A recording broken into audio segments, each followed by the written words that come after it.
ఫ్రీగా 2 టికెట్లు దొరికినాయి, కానీ సినిమాకి వెళ్ళలేకపోయాను. సార్ రండి సార్. ఆ దేవుడే దయ తెలిసి మిమ్మల్ని పంపినట్టున్నాడు. బండి పెట్రోల్ అయిపోయి ఆగిపోయింది సార్. ఏం చేయాలో తెలియట్లేదు. ఎంతమందిని హెల్ప్ అడిగినా ఒక్కరు కూడా చేయలేదు సార్. చాలా థ్యాంక్స్ సార్. ఈ టైంలో మీరు వస్తారని అసలు అనుకోలేదు.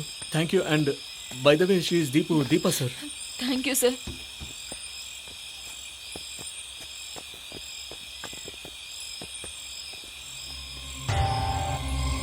సార్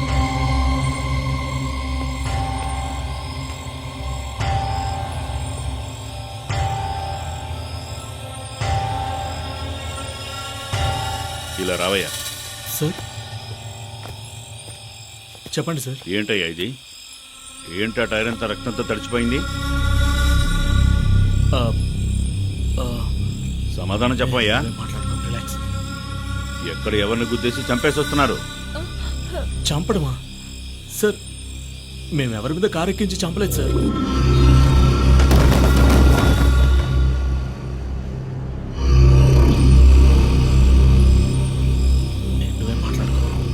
అమ్మాయిలు ఎప్పుడు అబద్ధం చెప్పరంటారు. మర్యాదగా నిజం చెప్పు. మేము నిజంగానే ఏమీ చేయలేదు సార్. నిజంగానే ఏమీ తెలియదు సార్. నువ్వు అడగవయ్యా. చూడు బాబు, అయ్యగారు చాలా మంచివారు. బ్లూ వేల్ గేమ్లో చివరిసారిగా ప్రాణాలు కాపాడినట్టు ఈ అయ్యగారు మిమ్మల్ని కాపాడుతాడు. నిజం మాత్రం దాయకుండా చెప్పేయండి. సార్ ప్రామిస్గా చెప్తున్నాను సార్. ఆ రక్తం ఏంటో తెలియదు సార్. నేనేం చేయలేదు సార్. కొట్టానంటే సార్ ప్లీజ్ సార్. నేను నిజం చెప్తాను సార్. సార్ నేను చెప్తాను సార్. సార్ నేను నిజం చెప్తాను ప్లీజ్. రా చెప్పు, అదేదో ముందే చెప్పొచ్చుగా. Sorry sir. నేను యాక్చువల్లీ మేము వచ్చే దారిలో అంతా స్మూత్గానే వెళ్తుంది, కానీ సడన్గా బండి కింద ఏదో ఒకటి పడిన ఫీలింగ్. ఎవరో ఏంటో చూడాలనిపించలేదు. అలాగే బండి డ్రైవ్ చేసుకుంటూ వచ్చేసాం. మీరు చెప్పిన తర్వాతే మీ ముందే ఈ రక్తాన్ని చూస్తున్నాం. ఏం జరిగిందో మాకు తెలియదు. అంటే ఎవరినో కారుతో గుద్దేసి చంపేసి ఆగి ఏం జరిగిందో కూడా చూడకుండా వచ్చేశారు, అంతేనా? అలాంటిదేం కాదు సార్. అదే ప్లేస్ లో జరిగిందో చెప్పగలవా? లేదు సార్. అది ఎక్కడంటే పాడేరుకి ఒక 4-5 కిలోమీటర్ల మధ్యలో జరిగింది. అక్కడ నుంచి ఇక్కడికి వచ్చాను sir. Sir, Araku check post దాటాక 30-35 కిలోమీటర్లు ఉంటుంది. నువ్వు వెంకటేష్ అక్కడికి వెళ్ళి సార్, ఆ ప్లేస్ లో ఎవరికి యాక్సిడెంట్ అయిందో వాళ్ళు ప్రాణాలతో ఉన్నారో లేదో వివరాలు కనుక్కొని రండి. Okay sir. నువ్వు మంచి హోటల్ దగ్గర ఆప్ చేయి. ముందు భోజనం చేద్దాం, తర్వాత పని. Okay sir.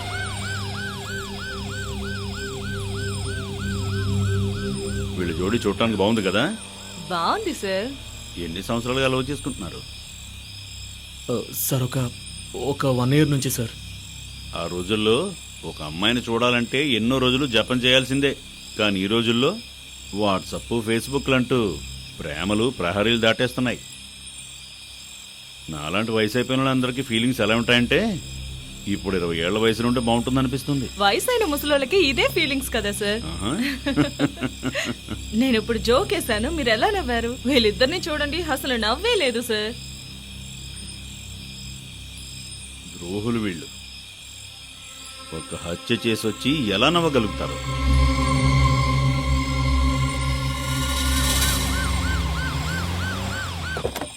సార్ ఒక్క నిమిషం సార్.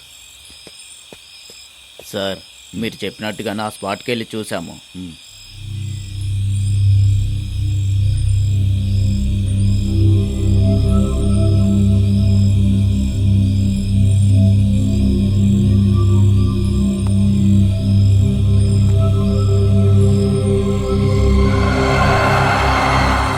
వాణ్ణి పిలిచి అడగండి సార్.